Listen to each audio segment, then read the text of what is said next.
Howdy guys, Nintendo Capri-san here, and welcome back to the ship that crashed on planet Aether, here on Metroid Prime 2 Echoes. Anyway, shoot that aforementioned crate with a charge shot, and we get the missile launcher, which I didn't scan, but I'll have another chance to later. I'll probably forget then too, because I'm just not thinking that much about scanning. And I don't care. You would think I did heavily, but like some people say, oh god, what are these? Creature injury. What do we got? Dark Splinter. Oh boy. So yeah, best way to do these guys that I've seen. Well, I don't really want to do those guys, but what I usually do normally is hit them with a charge shot, and then just a few more regular shots is enough to take them out. Seems to be the most time-effective way to handle it. Or you could even use your missiles if you wanted to. I kind of prefer to save those for a little bit later. But there's one more guy up there we didn't get. We're gonna go get him in a second here. Actually, we're headed right that way now, so let's do this thing. What a tragedy all these guys just got wasted out here. Is there anything in there? What is this? Is this just like a bathroom or something? Oh, there's one more seat. Oh, this must have been the pilot, yeah. Okay, and co-pilot? Commanding officer, gotcha. Alright, cool. 1%, yeah, we're 9% on the scans now, but then, well, yeah. I mean, naturally, you get later in the game, there's not going to be nearly as much stuff to scan. So, it's not surprising that we got almost 10% of it already. Oh, hello. What have we here? Kinetic Orb Cannon. Get used to seeing these. These will often be the way that you get somewhere that you just don't know how to get. You look at it and you think, what the hell is that up there? And there you go. What about that up there? Damaged piece of powered art. Powered art. How unusual. Okay, and there's one more guy up here. Alright, more trooper logs. I got 91% of those. I don't know which ones I'm missing. Last night at Chow, Angseth starts talking about some bounty hunter and how she blew up a planet full of space pirates. I told her I didn't believe in fairy tales like that, and she took it personal. I just find it hard to believe that one person took out an entire space pirate base. That's all. But if she wants to believe in the Samus or Bigfoot or Santa Claus, she can. Jeez. How, intelligent of you, I guess.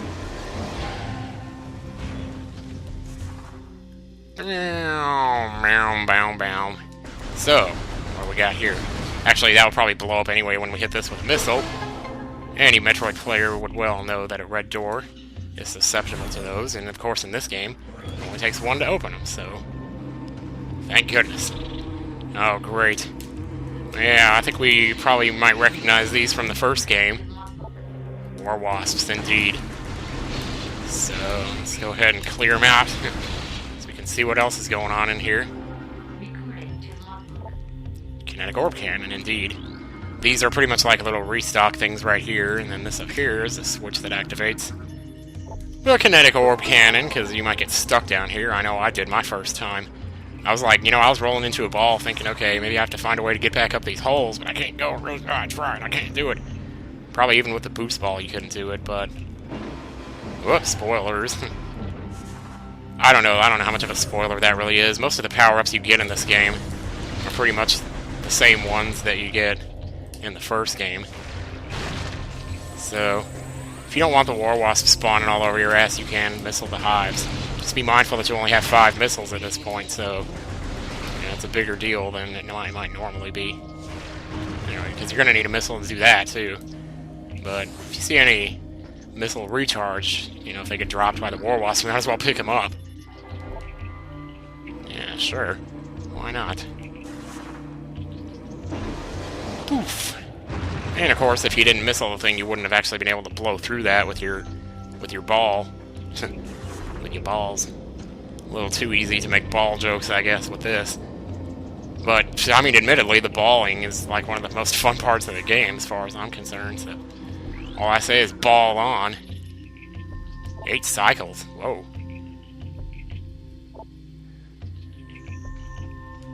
Yeah, no thanks. I don't think I want to know what it does to living bots. Jeez. Why would anyone want to know that? Wait. Oh, that's the hive. We didn't scan that, did we?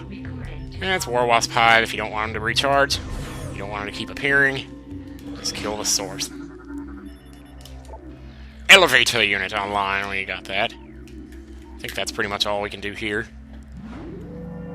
I just love elevators. I can't wait to go to MagFest and ride them again. I mean, obviously there are better things to look forward to at MagFest besides riding elevators, but... oh, just the sheer joy. Just to read the name Misery Chastain. I said that in the first episode. Shut up. 8.1 cycles. So these guys didn't die that long ago. Warrior of some kind. Maybe. Who's writing out these scanning things? Like it says, perhaps someone took something of its kind? Is that what Samus is thinking? Yeah, I guess so. Area resource scan complete. Local safe beacon is active. Ah, yeah, sure enough. But, see if we can get one of these. No, one of these. Damn, you got away. Oh, wait, no, we didn't. These are sand bats. Oftentimes, the main purpose of these creatures, aside from being slightly annoying, is that maybe they might reveal a hidden passage to you. You see they're coming out of there, and you think, well, there must be something in there. So you go check it out, and it's a save point. And not really necessary, nothing too difficult. Well, actually, there is sort of a slightly difficult boss. I mean, I consider him difficult just because he's extremely unpredictable. And you only have 99 energy at this point, so you're kind of like, shit, you know, you can die really easily, but oh well. We'll give it a shot.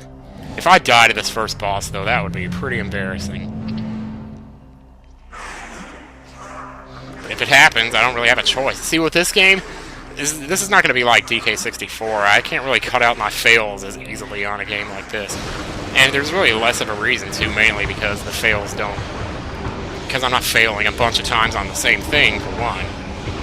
You know? Because if you're failing on one specific thing 100 times, then you might want to edit it out. But if you're failing, like, once on, like, several different things, that's not as big of a deal.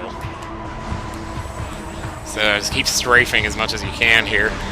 Just take them out one at a time.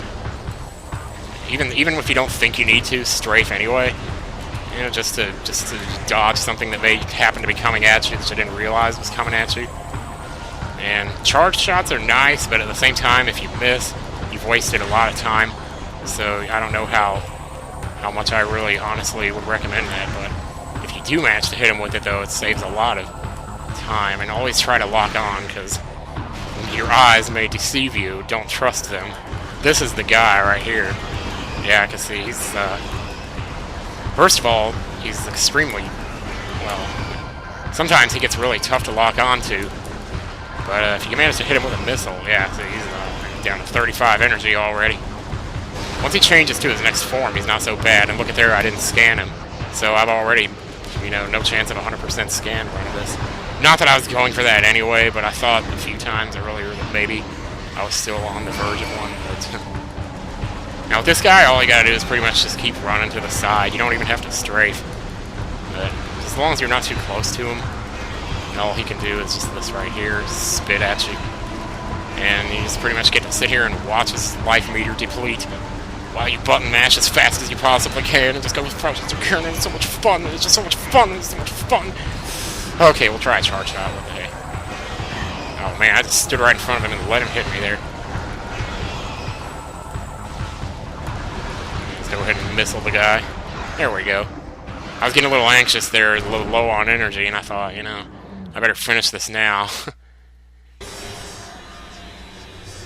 Who cares if I run out of missiles? Just don't want to die. Good lord. Oh hey, it's the Spirit of Ness. Or is it? Oh, okay, it's a boob enhancer, apparently. I mean, it went right into my boobs. Whoa. Man, I love unknown item acquired. That is so... Like, when you see that, and I've seen LPs of, like, Fusion and Zero Mission. Never actually still played either of those. Can't believe I missed the scan on the Alpha. I mean, if I had tried to scan him, I probably would have died, though. Jeez. The rate I was going. But yeah, unknown item acquired, you see that sometimes. I don't remember if it's Fusion or Zero Mission, or if it's both of them. But in one of those games, you see that, and it's always been intriguing to me. Because, I mean, it's bad enough you're already lost in this world and you have no idea where you are, but then you're picking up items and you don't know what they are either. I mean, that's mysterious. Like, that's intriguing as all heck. Plus, there's, of course, the possibility that you're sitting there carrying these around with you, never knowing when you're going to discover what they are. I debated back and forth whether or not to voice act this or just put the echo effect on my voice and everything. And actually, in the first take of this, like, where I recorded it and it turned out blurry, so I'm doing it over, I had to actually isolate 17 different pieces of the commentary to apply the echo effect to them. Because I kept talking in my normal voice in between each of his lines. So, and you don't want to echo the parts where you're talking in your normal voice, you can only echo him. So, whatever. Right on the verge of defeat. You're on the verge of everything. When Dark Aether was born, our planetary energy was divided. Half for our world and half for theirs. So what happened? Did Barack Obama get elected president? It's a second Obama reference already. No, we're not doing an Obama counter. Good lord. Jeez.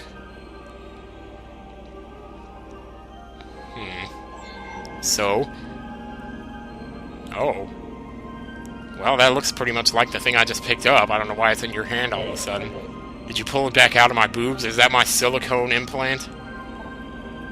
How do they put, like, silicone implants into boobs? Like, what part of the boob do they cut to stick it in there? I would guess it would be the underside, but God, wouldn't that hurt? Ugh. That's like right where your heart is. You can't be cutting around in there. It's like, ew.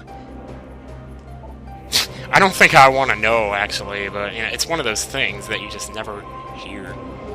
I'm actually kind of glad now that I didn't... I don't know. I was actually almost going so far as to think about maybe, like, posting a tweet on Twitter. You know, posting these paragraphs of what these guys say, and asking if people wanted to try to voice act them and, like, post, you know, unlisted videos of themselves reading the lines. And then I'd pick one of them and use it in the LP, but... I don't know. I seriously don't think I'm going to do that, but who knows. Anyway, in case you probably weren't able to pay attention, but he did give us the ability to scan these violet lores now. And these are the lores of the Luminoth, which tell their entire story of how they came to this planet. It is told that the Luminoth were not born of Aether, but of the stars. In the early days, we roamed the greatness of the void, bathing in the glorious light of 1,000 stars. We met a vast number of violet minds, and the Kryn, the Yula, and the Chozo among them. Each of them we found had claimed a homeworld and formed a deep bond with it, and in time we decided to do the same. That's terrible. That's a terrible voice. But then again, maybe the Luminoth have this thing where they, you know, like talk really fast sometimes in the middle of their sentences out of the blue just for no reason. Sort of like Scatman, but not fast all the time. Because you can't be fast all the time or else they can't understand you. We can't all be George Watsky here, after all. This room, for some reason, for the longest time, it always confused me until I finally figured out that when you're in the middle and you're looking at the elevator that goes to u-mos, the first world's to the left, the second is to the right, and the third is down. So it's basically left, right, down. Pretty simple. You know, 1, 2, 3, from left to right and down, the same way as you would read. But the thing that's confusing about this is that even though it says this goes to Aegon, it doesn't really go to Aegon at all. It goes back to the temple grounds, and through the temple grounds eventually, if you go along the path of least resistance, so to speak, you get to Aegon then. But technically later in the game, you could take this path, you know, this so-called pathway to Aegon, out to the temple grounds, cross over the temple grounds and over to, like, the area, like, to a totally different area. And it's just, it's weird. I don't know. Anyway, this should be probably the end of the episode here pretty soon. Yeah, so in the next episode, we go to Aegon. But not quite. See you guys later.